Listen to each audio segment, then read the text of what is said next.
गर्भ में मैं सुरक्षित हूं।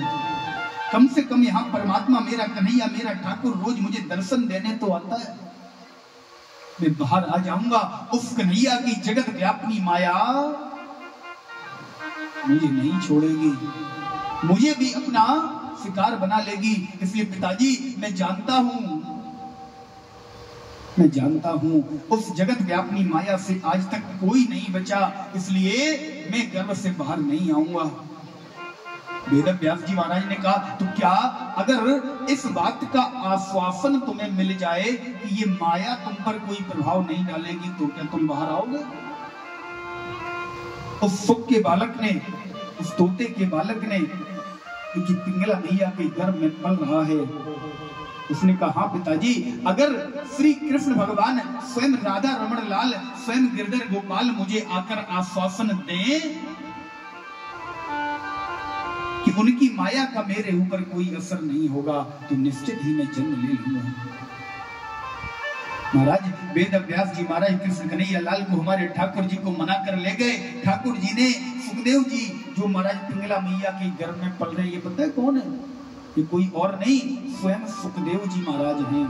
सुखदेव, क्योंकि इनका जन्म तोते के द्वारा हुआ, तोते के अंडे से हुआ, इसलिए सुखदेव पिंगला मैया के गर्भ में प्रवेश कर गए।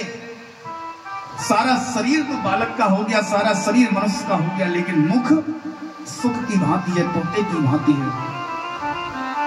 ये सुखदेव जी महाराज हैं जिन्होंने राजन परीक्षित को कथा सुनाई। स्वयं कन्हैया जी ने महाराज आश्वासन दिया कि जाओ, मेरी माया का तुम्हारे ऊपर कोई प्रभाव नहीं होगा। उसके बाद भी 4 वर्ष तक और सुखदेव जी ने जन्म नहीं लिया।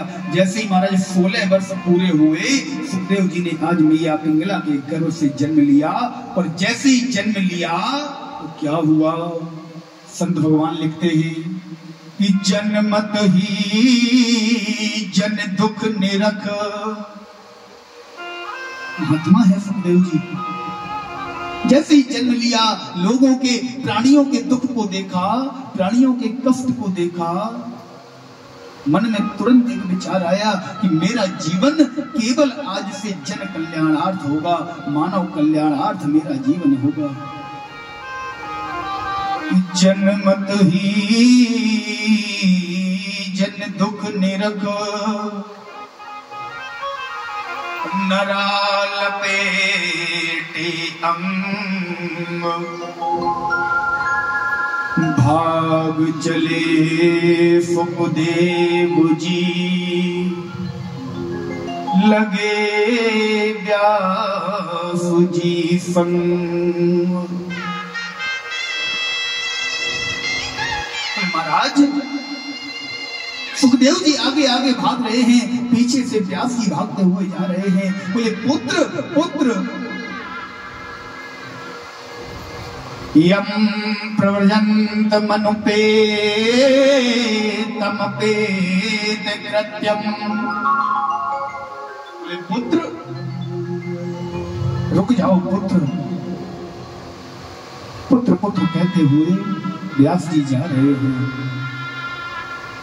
मार्ग से जा रहे हैं। वृक्षों ने देखा कि व्यास जी जैसा महात्मा, व्यास जी जैसा महर्षि पुत्र के मोह में भागा हुआ चला जा रहा है, अपने पुत्र को रोक रहा है।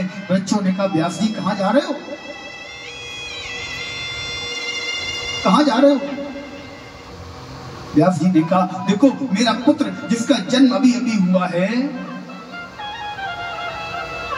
ये अपने कर्म को, अपने धर्म को न समझते हुए संन्यास आश्रम की ओर भागा चला जा रहा है। मैं अपने पुत्र को रोकना चाहता हूं।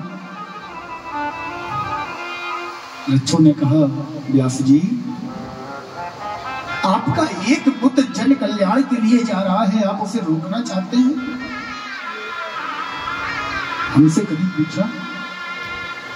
हमारे ऊपर जाने कितने पुत्र, कितने फल प्रति वर्ष आते हैं, प्रतिवर्ष मैंने कभी भी अपना एक भी फल, अपना एक भी पुत्र अपने लिए बचाकर नहीं रखा। सारे पुत्रों को, सारे फलों को मैंने जन कल्याणार्थ के लिए दे दिया, लोगों की भलाई के लिए दे दिया। मुझ जैसा जड़ दूसरों की भलाई के लिए अपने सारे फलों को देता चला गया। तो आप तो इतने बड़े महर्षि हैं, आप तो इतने बड़े महाराज 18 पुराणों के रचयिता हैं, आप जैसा व्यक्ति एक पुत्र के मुंह में पुत्र को जन कल्याण से रोक रहा है। व्यास जी, वृक्ष कबहू नहीं फल भखे, नदी न संचय नीर। आज तक आपने कभी भी किसी भी वृक्ष को एक फल खाते हुए देखा? कभी किसी नदी को देखा कि नदी ने एक लोटा जल अपने लिए बचा कर रखा हो? बोले वृक्ष कबहू नहीं फल भखे, नदी न संचय नीर। परमार्थ के कारणे साधुन धरा शरीर। महाराज, मैंने तो सुना था कि साधु सन्यासी परमार्थ के लिए शरीर को धारण करते हैं, देह का धारण करते हैं, देह को प्राप्त करते हैं। आप जैसा सन्यासी, आप जैसा साधु, आप जैसा महात्मा आज अपने पुत्र को परमार्थ करने से रोक रहा है। तो व्यास जी, एक बार की बात है, मेरा एक पत्ता मुझसे टूटकर अलग हुआ। वो पत्ता रोते रोते मुझसे कहने लगा कि पात बोला वृक्ष से। पात माने पत्ता। पात बोला वृक्ष से, सुनो वृक्ष महाराज।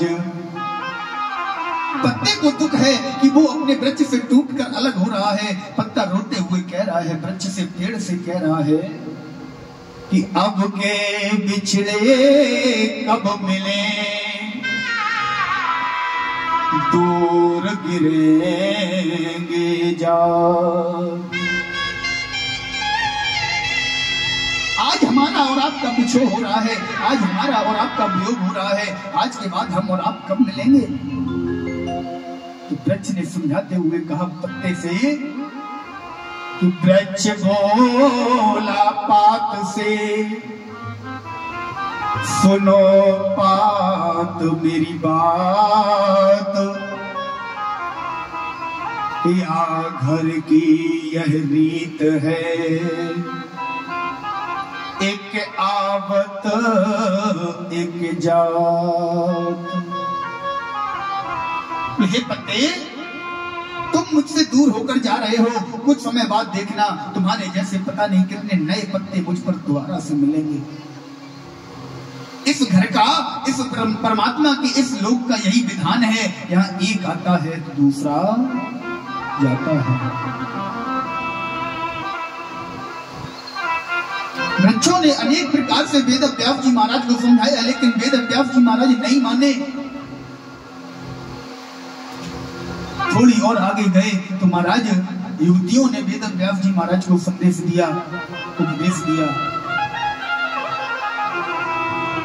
फिर भी वेद व्यास जी महाराज नहीं माने।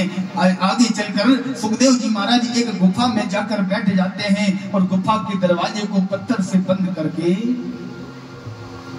ऐसे ही बैठे तो महाराज वेद व्यास जी महाराज ने वहीं बैठकर सुंदर सुंदर भगवान के श्लोकों का वर्णन, भगवान के नामोच्चारण का बखान करना शुरू किया।